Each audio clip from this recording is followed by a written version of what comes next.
Hongify, Preordain, Force of Will, Locust Spray?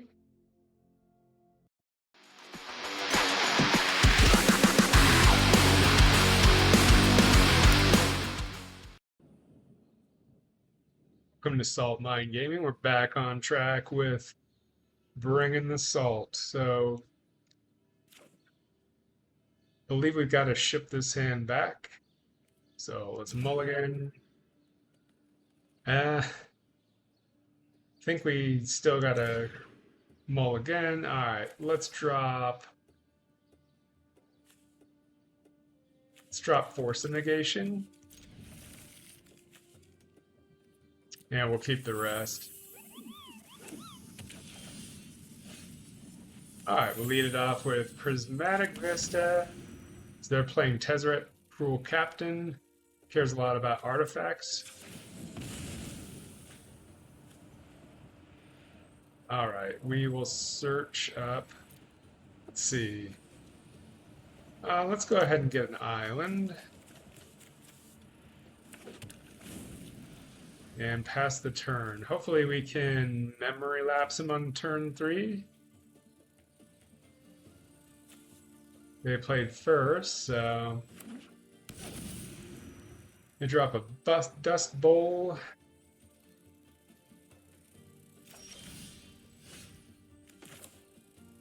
Rather than ramp, let's go ahead and leave up memory lapse. So I really like to drop the Arcane Signet, but I expect they're going to be playing Tezzeret. Yeah,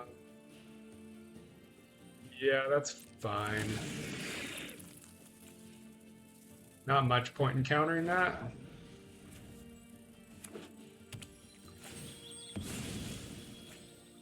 Alright, so they get their search out of the way before Ashiok comes down. And now I would expect that they're going to try to drop Tezzeret. But we're going to memory lapse it. So if they want to put it on the top of their library, that's fine, but we'll Ashiok it away if they do that, so they'll still have to pay the command tax either way. And I think they realize that. Oh, sweet, we got a Bitter Triumph. So let's drop the Arcane Signet. Let's ramp right now. And so their commander is going to cost them 5.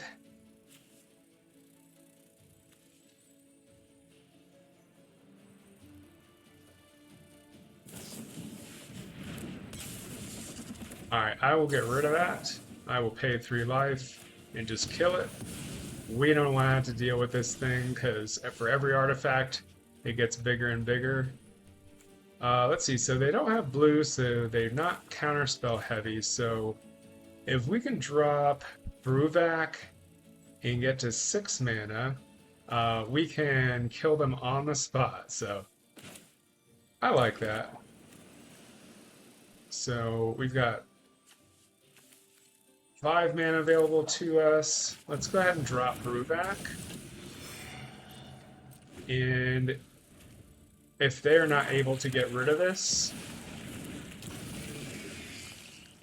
they got us so hard. They got our combo piece, son of a bitch.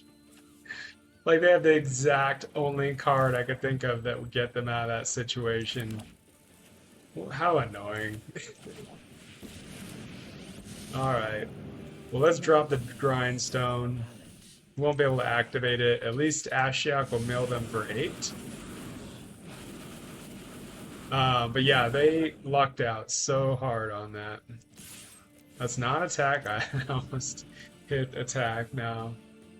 We don't want to attack our 1-4 into the 4-4. Man, that's... what a beating. Alright, so they drop Umezawa's Jitte. We are not going to block.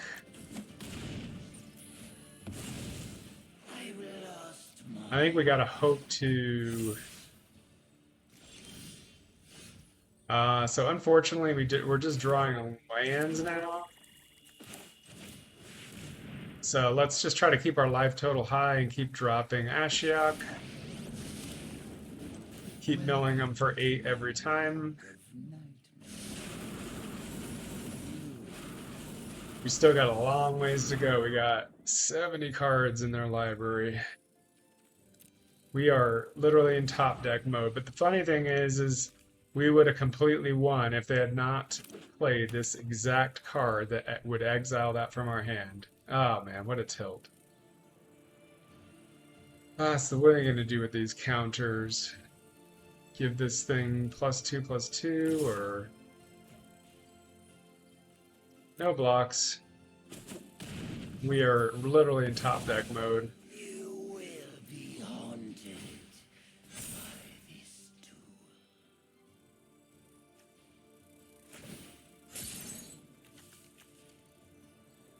So they're going to get rid of Bruvac completely with all the counters on the Jitte.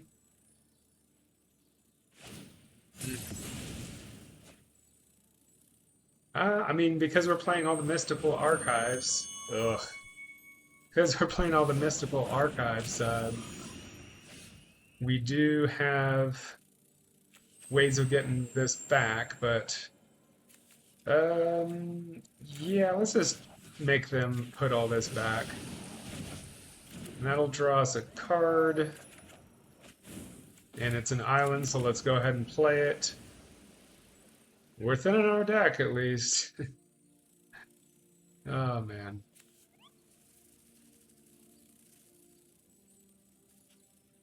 Ashiok will cost us 7.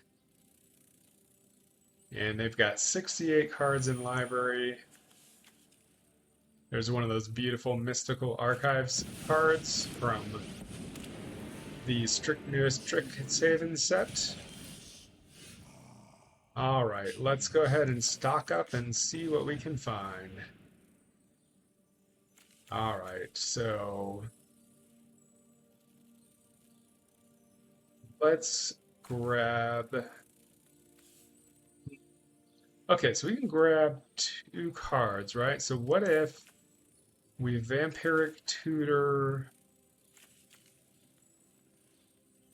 and grab the Swamp? I think I'm formulating a plan here. Alright, so what if... I think I've got it. I think I got it. So we've got the Grindstone out, right? And so let's say that they come out with a Thought-Knot Seer, and we can immediately play this, and then my thinking is we can go grab the Painter's Servant, and there's that combo, right? So let's go ahead and end the turn. As soon as they play the Thought-Knot Seer, we'll go ahead and get rid of the Vampiric Tutor by playing it, and this will go on top of our library. Alright, so they, as expected, they Thought-Knot Seer. Well, I got some bad news for you, opponent. You're about to die. So, Painter's Servant's going on top of our library. They're not going to be able to interact with this, because we don't have anything in our hand. Painter's Servant is on the ready. And yeah, there's no way that Colorless is going to be able to deal with what I'm about to do, which is mill them out. Carefully tapping for their Umezawa's Jitte once more. But anyway, yeah, they're hosed. I mean, that was well played. We should have won that a while back. Let's do the funny thing and put on green. And then, yeah, they know. They know. Awesome. All right. So I guess we'll keep this. Frustration on my part is high because about every other match I get paired up against this bullshit card, Wrath and Mikey Troublemakers. Anyways, I'll try to keep my salt down a little bit. So the cool thing about my deck is I'm playing every one of the Mystical Archives. from the newest Strixhaven set. There's that beautiful stock up. So I did this more like a flavor thing. I'm probably sacrificing some amount of win percentage, but hell, we're already playing mill anyway, so may as well have fun. Some of these cards don't particularly synergize well, and then other ones are awesome. I guess I'll say like Culling the Weak here. That kind of sucks in our deck because we've got 10 creatures. But we have some creatures, so I guess it's not absolutely terrible. But anyway, we just grabbed a Grim Tutor. Or we top decked a Grim Tutor there. So we might be able to set up that Painter Servant Grindstone combo once again. But I do really want to keep up Shieldred's Edict for this damn Raph and Mikey. All they do is just ramp, ramp, ramp, and then they play their creature, and usually like it's a win, right? Alright, let's go ahead and play a Swamp. So they're like they're like 3 off, it looks like, for now. Alright,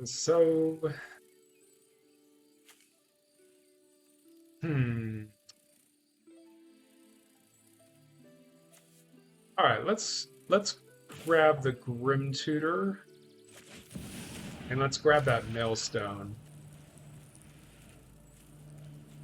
So it is a 1-drop, Grindstone, I should say. There is a Millstone. It's another card in Magic, but it's only mills 2 cards, and it doesn't have that same combo potential. So we're going to leave the Death Toucher back, no attacks.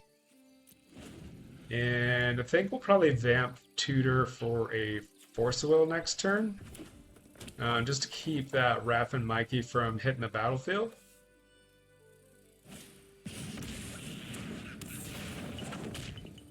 Okay, they did that, I guess.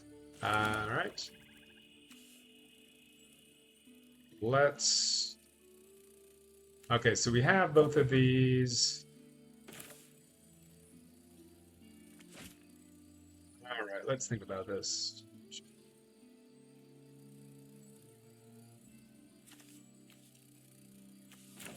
Wait a minute. I just saw the line, perhaps.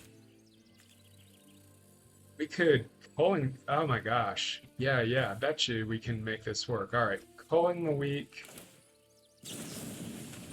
We'll sack this. Man, I bet you this will give us enough mana to just pull out the combo right now. Yes. Yes, we did it. We did it. We did it. Yes. There you go. There you go. And you're going to draw on an empty library. Oh, man. Awesome. Yeah, I was talking about so much trash about Culling the Weak, and we found a way to make it work.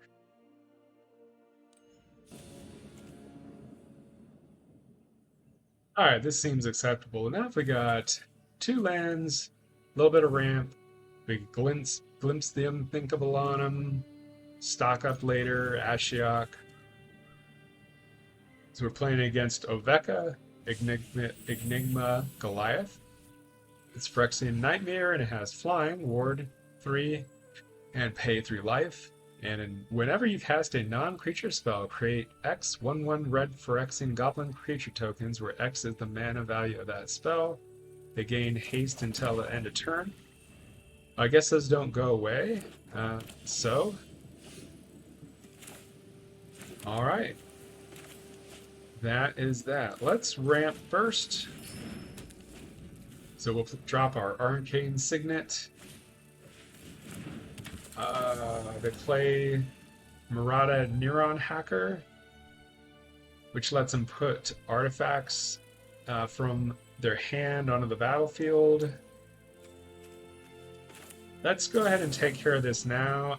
I will pay 4 life. I'd rather just pay the life now and not have to think about or deal with that later, until later. Alright, so let's stock up. We will find ourselves a... Well, let's go with Marsh Flats and Borsawil. That way we can pitch our Glimpse the Unthinkable to Borsawil, yeah. So that'll ruin their next play. I think we want to do that. Do we want to? Yeah, let's flex. Let's flex. We'll Borsawil your pristine talisman, because the less mana you have, the easier it is for me to win, right? So they're saying nice deck. I would have to agree. Alright, so another thing that we've got here is both the Emeriti. So, yeah, I don't think they'll have any way of interacting with this. So we've got ourselves a Demonic Tutor. Next turn we'll be able to play that. Alright, the plan is at Locket. So back on the mill plan. Alright, so with the Demonic Tutor, we'll play it. We will search for some kind of counter spell. Let's see. Let's go with...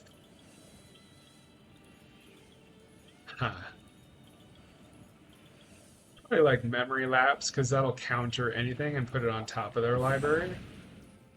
So they're at 5 mana, and they're spamming nice deck over and over again, over and over again. I don't know why. So we'll just Ashiok them. Let's just exile some of their next plays. Smack them for 5. And we've got 6 mana, so we can Singularity Rupture even if somehow they manage to play Oveka. Alright, so they're playing Joira, Weatherlight Captains, as whenever you cast a historic spell, draw a card. Alright, cool, cool. Let's go ahead and drop the Midnight Clock. And let's exile top 4. And we'll leave up Memory Lapse. No point in playing the Painter's Servant without the other piece of the combo. So we will not attack. So Joira will be able to start drawing cards. Alright, they chucked in a Steam Vents. Absolutely not. We don't want to deal with Chimley at all. Because that's just going to give them free value. They did draw it again, sadly. But they're going to have to waste an entire turn playing that again. So we'll leave up Negate next turn. We top deck that, right? So we need to negate Chimley because it says spells you control can't be countered, right? And so that's going to cause us major headache if we can't counter their spells, and if they're discovering 5 every turn, which means they get to like get a spell mana value 5 or less put onto the battlefield. So yeah, we will negate that. So we get to draw a card. Should we go ahead and tick up? Yeah, let's tick up Midnight Clock. Just get that going a little bit faster. Get that card draw because we got to get some cards in hand soon. All right, sweet. So we got a Disdainful Stroke. Let's go ahead and mill them some more. So now we don't have to worry about these cards ever again, or for this game anyway. We'll just next, no attack, remain defensive. So yeah, Disdainful Stroke situationally can be quite bad, but in this spot I think it's just fine. We'll let that resolve. We really care about Oveka not resolving at this point. And yep, we got Emeritus back defending. Yeah, so now they definitely have enough mana to cast Oveka. We'll see what we get here.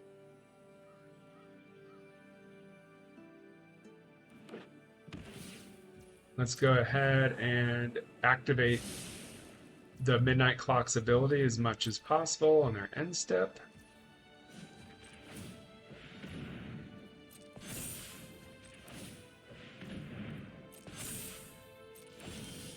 Alright, ticks up to 9.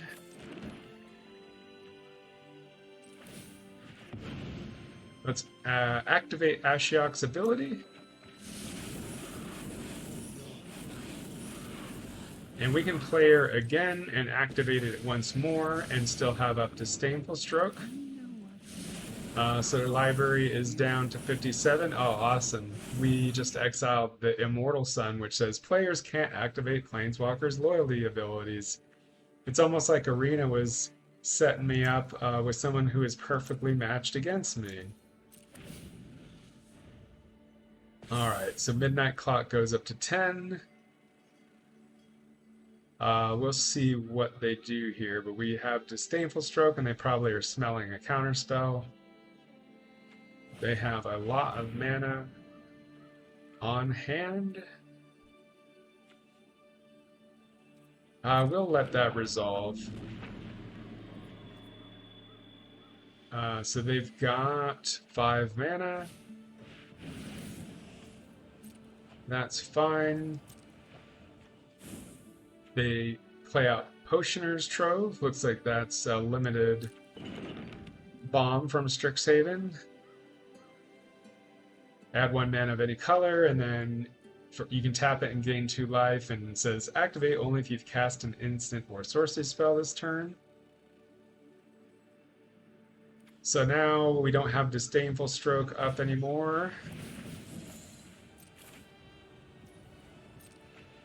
I think what we'll go ahead and do instead of that is we'll activate the Midnight Clock once more, and then we'll get to draw on our turn.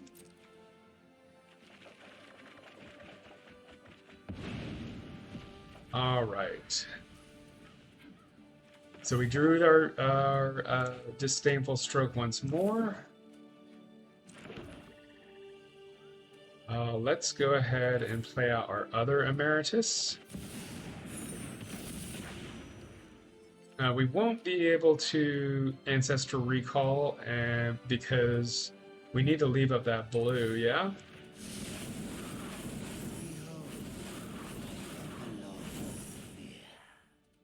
And just keep exiling things away. We'll remain on defense.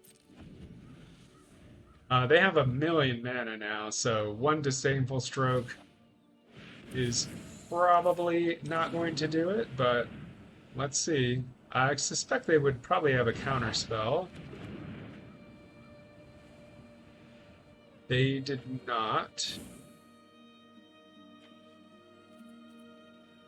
So now we got to try to hope to draw one of our combo pieces, because we did draw Traumatize. Living End isn't going to do anything here. They have 10 cards in hand, it looks like, so they're going to have to discard a hand size. I don't think they've got anything to... Oh no, opponent, you went and searched? I'll tell you what, guys, like, the amount of games that I've won because someone forgot to read Ashiok's static ability that says, spells and ability yours opponent's control can't cause their controller to search their library. The amount of times that I've won games because people forgot to read that and they shame scoop, probably like 10 to 15% of my games. That's pretty sweet. Anyway, I had fun. See ya.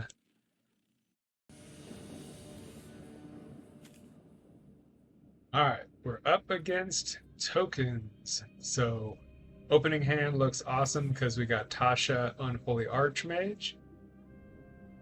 She's very good against X1 decks, because every time a creature attacks, they get -1/-1 with her +1 ability. So that being said, we have plenty of lands, some early interaction with Shieldred's Edict. So yeah, we'll keep this. We'll lead off with cracking our Polluted Delta. Yeah, we'll probably get our Surveil land. Seems like the best target here. And we're going first, so we're at a significant advantage because of that. Alright, we got it. Preordain off the top. I like it because we can hold it for a little while for Force of Will.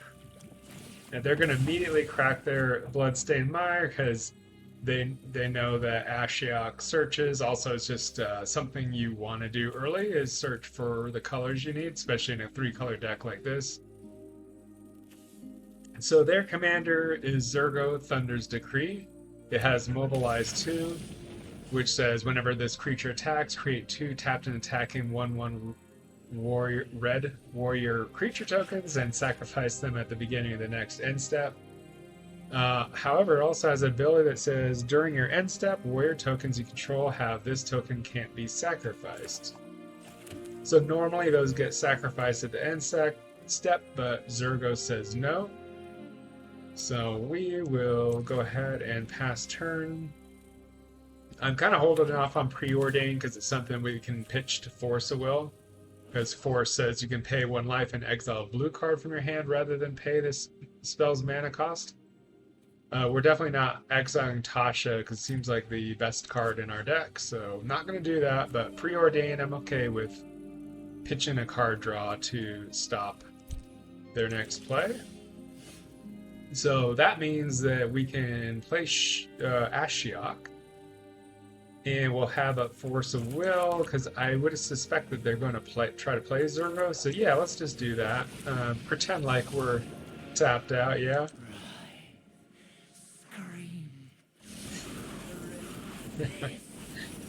And she's talking, saying something like rise and scream and all this stuff. Yeah. So they're going to try to get lost. How much do we care about that? I don't care too much. I'm gonna let that go. So now we'll go ahead and drop Tasha. And we've got a couple cards that we can ditch here to Force of Will now. We've got Deduce and Preordain. So yeah, let's get ticking up on Tasha. The turn after next, we can ult her. Okay, Adeline. That is fine. We are going to Shieldred's Edict the Adeline before it gets out of hand. So let's do that. Because Adeline says power is equal to the number of creatures you control, and whenever you attack for each opponent, create a 1/1 white human creature token that's tapped and attacking, so she gets bigger and bigger and makes more and more tokens. And we don't want that, so end the turn. Debating whether we will... Alright, so Spectacle of Destruction. We've seen this one before.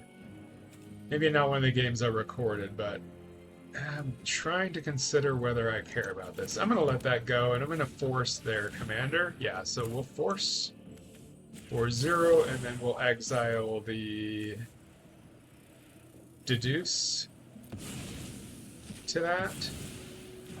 So, yeah, we might just activate Tasha's ability.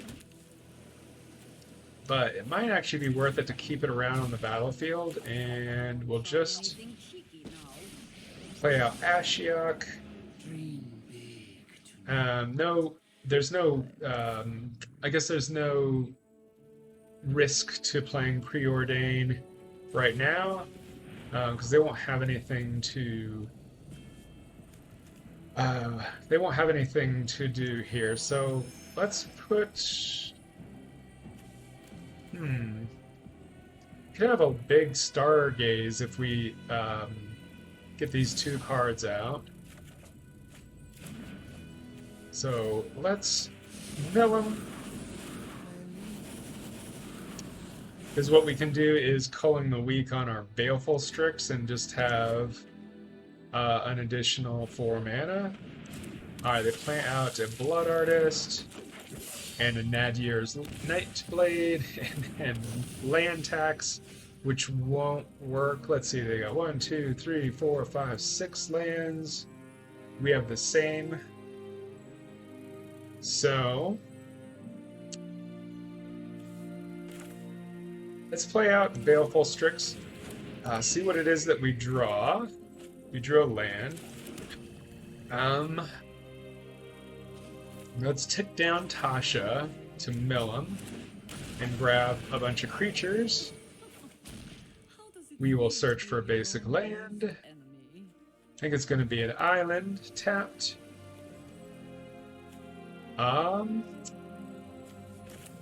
Let's go ahead and first we'll culling the weak. We'll sacrifice the Solemn Simulacrum, which will let us draw a card.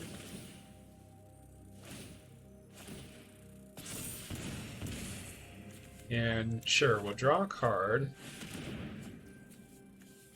We can stargaze for quite a large amount. So it looks like stargaze for 6. We'll lose 6 life, but we'll refill our hand there. Alright. Let's choose a couple things here. Did we get any combo pieces? We got half of a combo with Singularity Rupture. So let's do that and grab a... Actually, let's do this. Let's grab a Damnation and a Dismember. And what else?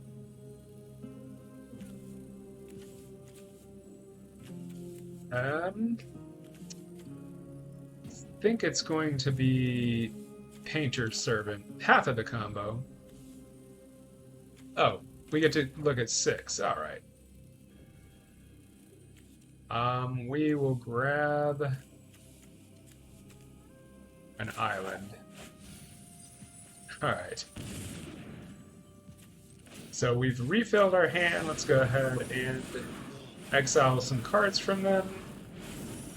So anyway, what my plan is going to be here is to, and they did get stopped from searching because of Ashiok static.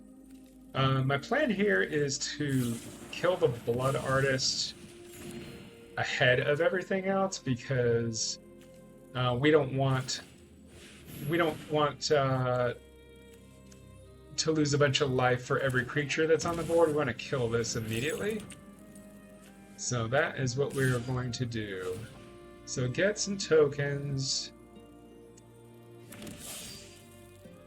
We can block.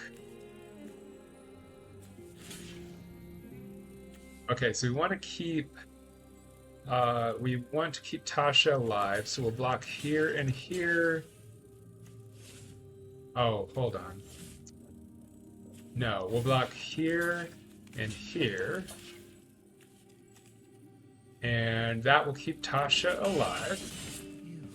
We'll take some damage from the Blood Artist.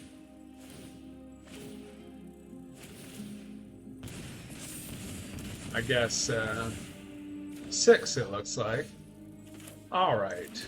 So, you know, instead of dismembering this, which would cost a bunch of life, let's Pongify it. So they'll get an 8. Nadir's Nightblade will trigger. Let's tick up Tasha. Let's tick down Ashiok. No, wait a minute. Let's Damnation first. Sometimes you gotta remember card order, right? Now we can tick down Ashiok because we want to make sure their graveyard is nice and empty, right? And let's see. We'll play out Is there any value? Yeah, let's play out the Painter's Servant, because what we can do is we can crack a map token or two, and yeah, let's keep that on top. Let's make this really big. And now, guys and gals, we might just have assembled...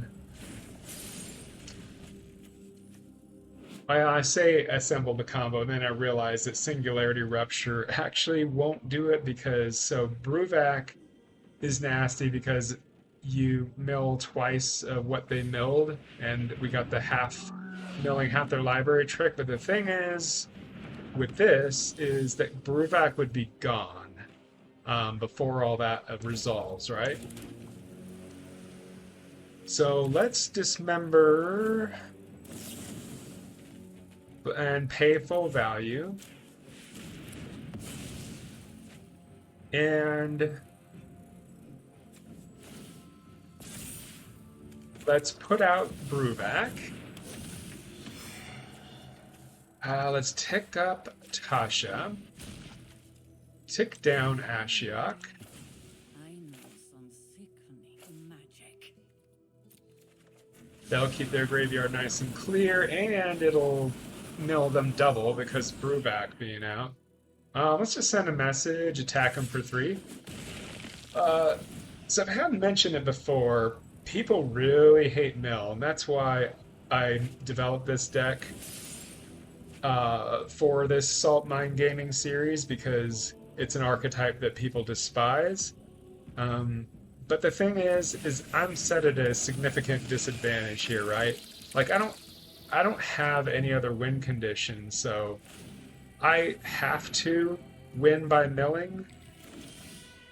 There's no other like real win con here. So kind of funny that people get mad about it. We have quite a bit of mana, so let's Singularity Rupture and just have them mill half their library. And then we ought to have enough to play Oracle of the Alpha, and now we were truly in top deck mode. But Oracle of the Alpha does give us the power 9, right? And so you can see what some of these awesome cards are. You got Time Walk, Ancestral Recall, Time Twister, Black Lotus, Mox Emerald, all the Moxen, all the most powerful cards in the game. Alright, and we drew one of them, but, you know, like at this stage of the game, a Mox Emerald is pretty meh, right? We'll play it out.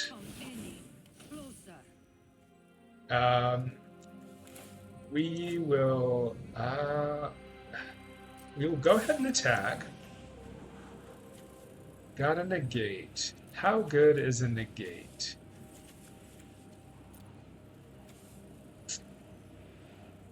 I don't think it's really what we want. We want board lives and finishers is what we want. So out comes Ashiok again.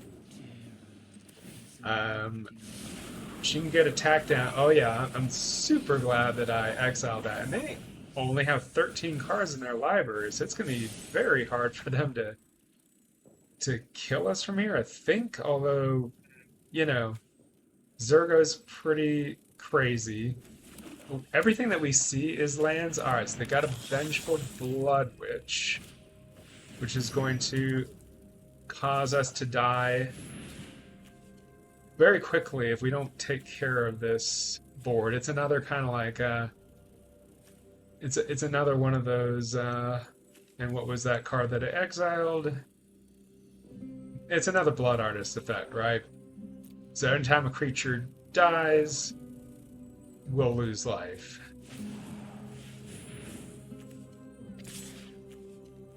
And so what happens here?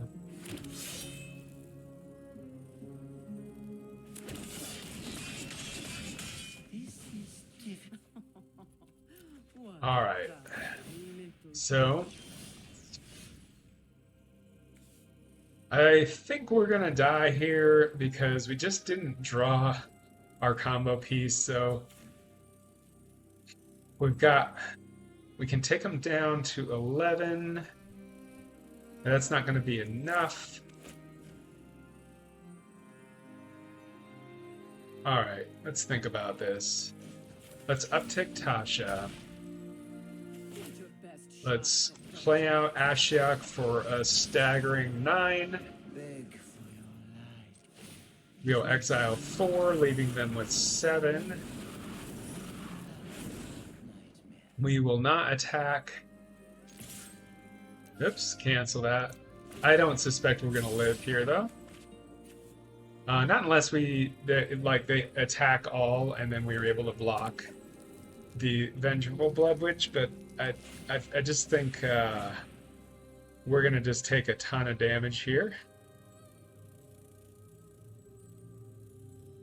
And so they'll probably leave Blood Witch back, right?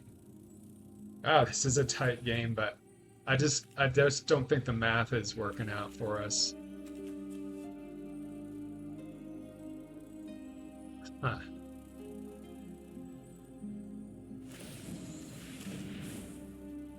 Alright, so they tap their Secluded Starforge and they play out a Bitter Blossom.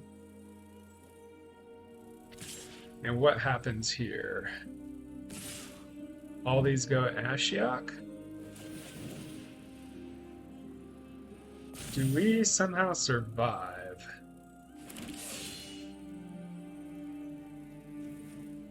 Because all we need... Alright, let's go ahead and block the Zergo. Alright, very, very tight. If I've been scowling, it's because I'm concentrating really hard. I'm trying to work on my my stage presence here. Trying to remember to smile. We're having fun here, but I tend to concentrate a lot. So, all right, what can we do? All right, so how much mana do we have? 8, 9, 10, 11, 12. So, okay. All right, this is going to be fun. So, we're going to zombify, bring back Bruvac. Then we're going to traumatize, having them mill half their library rounded down. And this has got to do it, right? Oh, they draw rounded down. Okay. Oh, man. Like, for a second, yeah, and I left the match. But for a second there, I just was not sure if we had won because of that rounded down clause. But anyway, we did pull it out in a pretty hilarious way. I would never think to play Zombify in this deck. Just happened to have it in my deck because we put all the mystical archives in here, but in that situation, it was exactly perfect, and it's what we needed, and we won the game.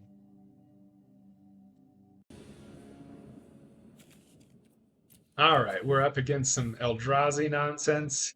I'll read it here in a second. So this is a completely fine hand. What's cool about this is if they search ahead of us playing out Ashiok, we can archive trap them, which is an instant for 5. But if they search their library, you can pay 0 instead, and we'll make them mill 13. All right, so they'll play Verdant Catacombs. We'll crack it, thinning our deck. We will search for Undercity Sewers, which is our primary target. First card of the game. Deduce, completely okay. It's something we can pitch to Force of Negation. We can also pick up the Undercity Sewers for Daze. But I don't think it's worth it here. We don't want to set ourselves that far back to stop their mana dork. So here we'll, I think we'll leave up our options rather than playing out Thing in the Ice. I have this card in here as kind of Alright, here do we stop the Lotus Cobra? I think so. Yeah, let's just daze it, paying full cost. Oh, but then they can pay the one. I'm an idiot. Yeah, I deserve to lose now. Alright, well, they're probably going to crack this, and they're probably going to walk into our archive trap at the very least. Yep, they certainly are. Yeah, I misplayed that for sure.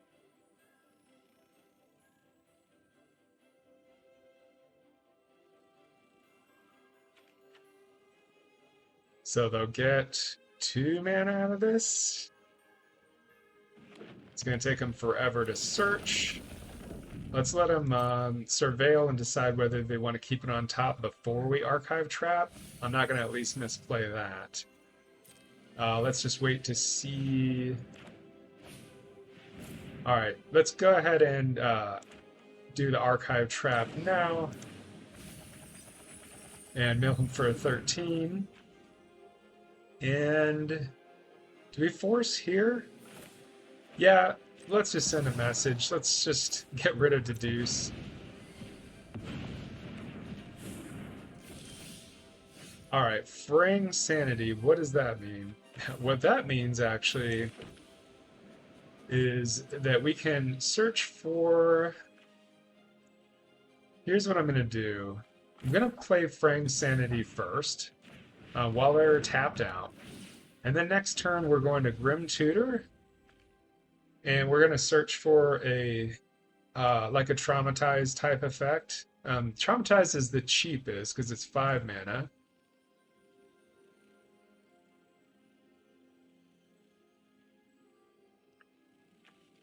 Alright, so they've got 4 mana, and what does Ulek Fused Atrocity say? Has Devoid, and whenever you cast an Eldrazi spell, you may pay 2 colorless, and if you do, copy all spells you control, and then copy all other activated and triggered abilities you control. You may choose new copy targets for the copies.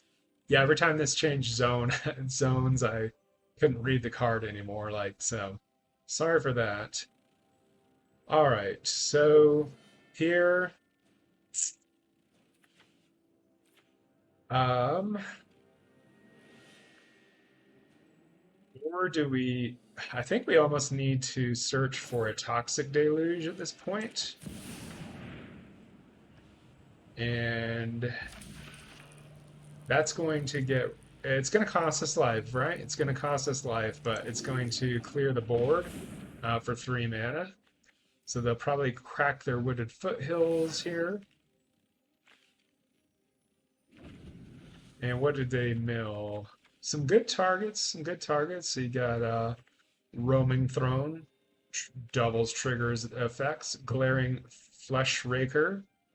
That can be lethal if you have plenty of things, because it says whenever you cast a colorless spell, create a 0/1 colorless Eldrazi spawn token with sacrifice this creature, add a colorless, and then whenever another colorless creature control enters, this creature deals 1 damage to each opponent. So that can get out of hand pretty quick. So I'm glad we milled that. Still haven't cracked the fetch yet. So they played out Birds of Paradise.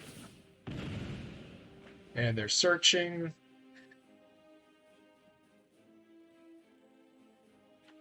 So we had to kind of shift gears here.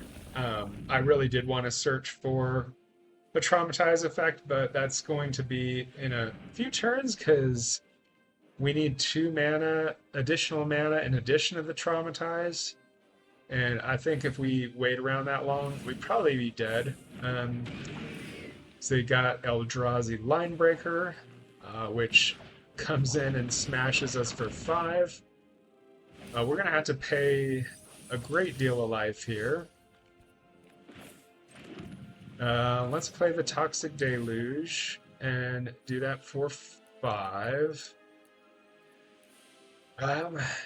It's going to take us down to 4 life. We're then going to have to crack Bloodstained Mire, costing us another life. I would really love to add more life gain to this deck, but sadly, there's only the only way I know of that we can do it is with Rusko, the Clockmaker. All right, they play Urza's Incubator.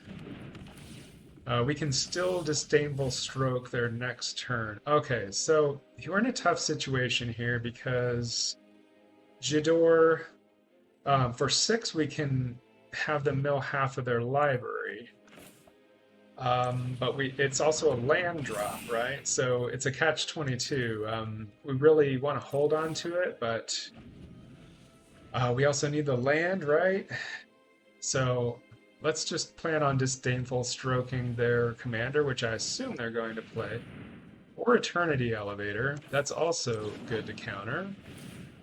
So Thing in the Ice triggers. Once it has 4 counters on it, it will flip and become a 7/8. Alright, so we've got a swamp. So really we just need to hang on for 1 more land.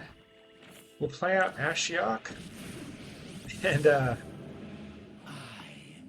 so we'll mill him. Oh good, we milled I gotta check that target real quick. We milled Ugin's Binding, which would return everything to our hand. And then let them do it again if they cast something with 7 or greater. Alright, so gotta hope for a land. We did not get it. So I believe we're going to die because Feed the Swarm says destroy a target creature or enchantment and you lose life equal to that permanent's mana value. We cannot do that. So we'll have to hope that the Thing in the Ice survives. We'll mill him here for 4, and then we'll mill him for another 4. Again, if we can just get 1 more land, we can kill them immediately. So, but we're on the edge. All right, so there goes the other 4. So they have a removal spell. We're pretty close to dead. If we draw any of our fetch lands, we won't be able to crack them if we get hit for 2 because we'd be at 1. So,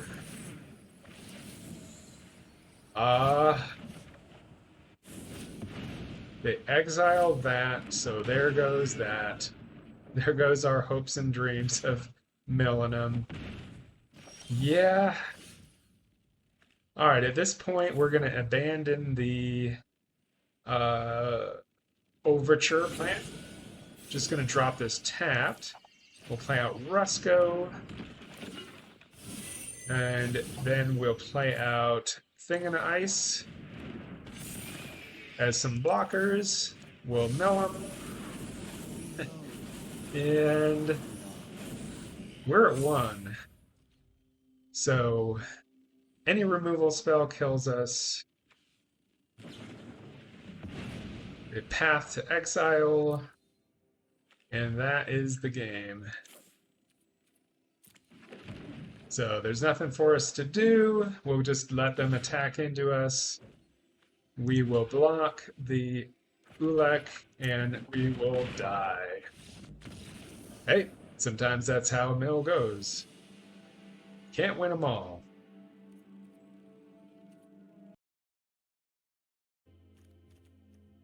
Alright, if you made it this far, this is the end of the video. You're awesome. So I wanted to mention something real quick. If it wasn't clear, my deck tech, it was interesting. I started to really look at these Mystical Archive set cards from the newest Strixhaven set, and I really just enjoyed the artwork on them, even more so than the old school ones. Let's see if I can find one of them. Okay, so this is from the original Strixhaven set from, I believe it was like 2021. These ones are pretty cool. They're in a different style than any other Magic cards that you might have seen. But it wasn't possible to put all of those in a deck because there was some just non-functional cards for what we're trying to do, which is mill our opponents and kill them that way. If you're new to Magic at all, when you go to draw a card from an empty library, you die. So we're putting ourselves in a significant disadvantage when we play this strategy because our opponent's essentially starting at 100 life, and there are some things that they may have, like there's a certain Eldrazi that shuffles your library in your graveyard, there's Gaia's Blessing, stuff like that. So it's a difficult strategy to pull off if you don't get the right cards. But as I was going through this set, I thought to myself, well, what if I could dump every single mystical archives from the newest set into this mill deck? Would it be good? I did grab the last card today, Living End. We never got to see it, but at first this one even seemed bad. But I was thinking about, well, the way it synergizes with this deck is that with Ashiok out, they're not really going to have a graveyard. It's graveyard hate in the command zone. So if we were to resolve a Living End, we would get all of our creatures back, and our opponents would not get anything because it reads each player exiles all creature cards from their graveyard and then sacrifices all creatures they control and puts all cards they exile this way onto the battlefield. It's a bit of a complex way of saying, hey, take everything from your graveyard and put it on the battlefield, and everything from the battlefield and put it on the graveyard. And it does have suspend 3 for 4, so you can pay 4 mana, and then 3 turns later this will go off, giving us probably plenty of time to activate Ashiok a few times and ensuring that their graveyard is clear, and some of our creatures like Ruin Crab or Bruvac. Let's see, so Baleful Strix is here. Bruvac is going to be in the 3 slot. There you are, Bruvac. The Bruvac the Grandiloquent. This is one of our combo pieces that says if an opponent would mill one or more cards, they mill twice that many cards instead. Goes really well with Fraying Sanity or Cut Your Losses. We have Kitsune's Technique, and we also have Traumatize. So Bruvac with any of these is just an instant kill. We also, we've got ways for our board-wide plan to we've got ways for our board-wide plan to be effective because we have plenty of removals, we have counter spells, we have board wipes, anything that you can imagine is there. And then we just have some sneaky ways of getting some of our things back. Zombify came up clutch in one of our games. You got saw me Zombify Bruvac and then play out the Traumatize. I think that was a game winner there. But anyway, this was really fun because it was like a unique deck building challenge. I never actually just did like a meme deck that was actually a meme deck. And like there's some pretty ineffective cards like Locust Spray that does almost little nothing, but then we have the most powerful cards in the game like Vampiric Tutor and Cyclonic Rift. My plan as well was to like have things like Brain Freeze be able to be effective, because if we were able to cast some of our cheap or free spells, like with Oracle of the Alpha making things like Black Lotus, and you're making 3 mana. It's similar to like in Cube where he can do the Brain Freeze thing. Didn't really pop up this game too much. I think the most I've ever Brain Freezed or froze for was like 6, which is 18 cards. So a lot of times we're just trying to pull out one of these, mill half their library, play out Bruvac, or kill him in that manner. We also got to see a couple of games where we got the Grindstone and our Painter's Servant. We showcased that in a different deck, but in this deck it goes especially well because our entire game plan is focused on milling our opponent. So yeah, people hate it. I think we did it in style. Thanks for watching, guys. I'll see you in the next video.